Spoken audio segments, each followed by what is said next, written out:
लाडकी बहीण योजनेबाबत 24 ऑगस्ट 2026 रोजी एक नवीन आणि महत्त्वाचा असा जी.आर. निर्गमित करण्यात आला आहे. आपण या आधीच्या व्हिडिओमध्ये सुद्धा बघितलं की 12 ऑगस्टला एक आदेश म्हणजे जी.आर. आला होता, पण तो बदलून आता नवीन आदेश काढण्यात आला आहे.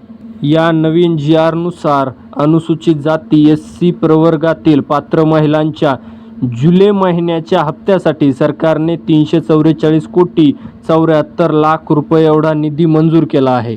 हा निधी आता महिला व बाल विकास विभागाकडे वर्ग करण्यात आला आहे, जेणेकरून महिलांच्या बँक खात्यामध्ये थेट पैसे जमा करण्यात येतील. या आधीचा सुद्धा 12 ऑगस्ट 2026 रोजी निर्गमित करण्यात आलेला जी.आर. हा रद्द करण्यात आला होता. त्यामध्ये काही तांत्रिक अडचणीमुळे आणि तांत्रिक मंजुरीमुळे सरकारने तो आदेश हा रद्द करण्यात आला होता. आणि त्याच पार्श्वभूमीवरती आज म्हणजे 24 ऑगस्ट रोजी हा नवीन जी.आर. निर्गमित करण्यात आला आहे. सन 2026-27 या आर्थिक वर्षासाठी अनुसूचित जाती घटकाकरिता योजनेअंतर्गत एकूण 3000 कोटी रुपयांचा निधी मंजूर करण्यात आला होता.